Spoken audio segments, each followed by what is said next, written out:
1 million എന്ന് പറഞ്ഞിട്ടുണ്ടെങ്കിൽ 10 lakhs ആണ്. 1 billion എന്ന് പറഞ്ഞിട്ടുണ്ടെങ്കിൽ 100 CR. 1 trillion എന്ന് പറഞ്ഞിട്ടുണ്ടെങ്കിൽ $1 million ആണെങ്കിലും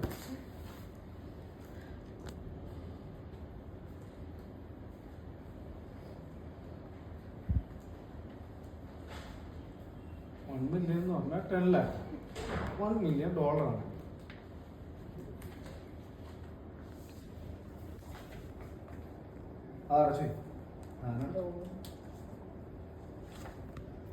നമ്മൾ പുതിയ ഇന്ററാക്റ്റീവ് പാനലൊക്കെ മേടിച്ചിട്ടുണ്ട്.